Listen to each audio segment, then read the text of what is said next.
अरे भाई साहब, तैयार हो जाओ एक ऐसी फिल्म के रिव्यू के लिए जिसमें लॉजिक गायब है लेकिन क्लिवेज और क्रिंज कॉमेडी का ओवर स्टॉक है। अगर आप सोच रहे थे कि बॉलीवुड कॉमेडी अब रिवाइव हो रही है तो हाउसफुल 5 आया है आपकी उम्मीदें मारने और उनको दफन करने के लिए। और रुक जाओ एक सेकेंड, ये क्या नया फंडा है, एक ही मूवी के दो वर्जन्स ए और बी अलग अलग रिलीज कर दिया। ये कोई स्कूल के सेक्शंस है क्या? हाउसफुल 5 की बात कर रहा हूं मैं, जिसके थिएटर में दो अलग अलग प्रिंट्स चल रहे हैं। और सुनो, तुम्हें फोमो से बचाने के लिए मैंने दोनों वर्जन्स पूरे स्टार्ट से लेकर एंड तक देखे हैं।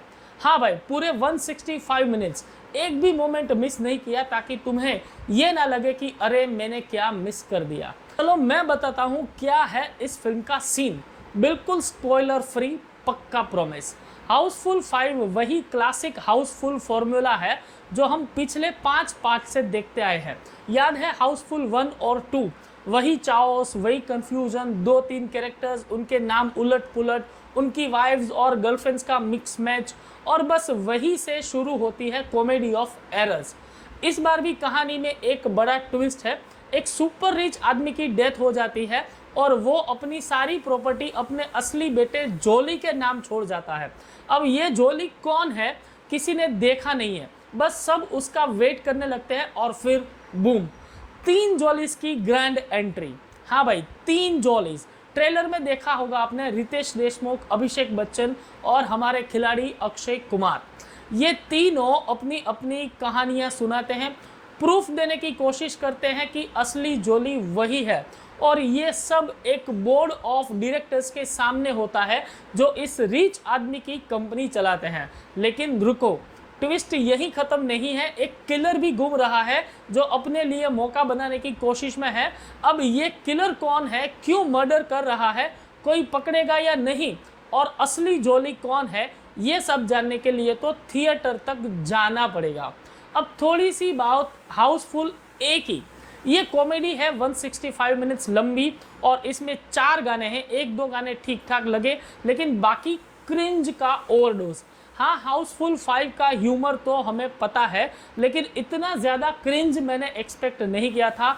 जोक्स हिट एंड मिस है, कुछ थोड़ी सी हंसी देते हैं लेकिन बाकी तो बस उफ। और ऊपर से हर सीन को इतना सेक्सुअलाइज किया है कि समझ नहीं आता ये शॉट क्यों डाला है। एक एग्जांपल देता हूं आपको, एक सीन है जिसमें 3 मेन एक्ट्रेस ऐसी इवेंट्स में क्रॉल कर रहे हैं और कैमरा फोकस, बस समझ गए ना, ये सीन बिल्कुल अननेसेसरी था और प्लॉट होल्स पूरी मूवी उनसे भरी पड़ी है। अरे 1 मिनट सोचा था अक्षय कुमार की वही ओल्ड स्कूल वाइब्स देखने को मिलेगी। हाँ, थोड़ी सी झलक मिली भी लेकिन वो भी एकदम शॉर्ट लिविट थी क्योंकि स्टोरी उन्हें टाइम ही नहीं देती और क्रिंज काम करवाती रहती है। और ये क्या भाई, comedy legends like Johnny Lever और नाना पाटेकर को भी ऐसे क्रिंज रोल्स में डाल दिया।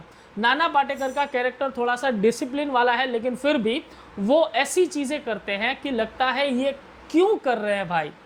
और एक फुगड़ी रैप सॉन्ग है उनका, हाँ फुगड़ी रैप, बिल्कुल अननेसेसरी, और वो भी जब मूवी में एक बड़ा मोमेंट बनने वाला था उससे पूरा डाइल्यूट कर दिया। जॉनी लीवर, अरे भाई उनको तो सुनो, जैसा ऐसा लग रहा जैसे सर्कस के बाद उसको किसी की नज़र लग गई है। एक छोटी सी सीक्वेंस है जिसमें वो एक कैरेक्टर की डेथ के हार चढ़ाते हैं, फिर पता चलता है वो तो जिंदा है, तो फिर हार उतार लेते हैं, फिर डेथ, फिर वापस हार। ये रिपीट वाला ह्यूमर फनी होने की बजाय इरिटेटिंग हो जाता है और श्रेयस तलपड़े गोलमाल वाला चार्म यहाँ पर पूरा वेस्ट किया है। उन्हें डायलॉग्स तो दूर, सेकेंड हाफ तक याद भी नहीं रहेगा कि वो भी मूवी में है। जैकी श्रॉफ और संजय दत्त भी क्रिंज ही करते रहते हैं और उनके डायलॉग्स का लिप सिंक बिल्कुल मिसमैच है।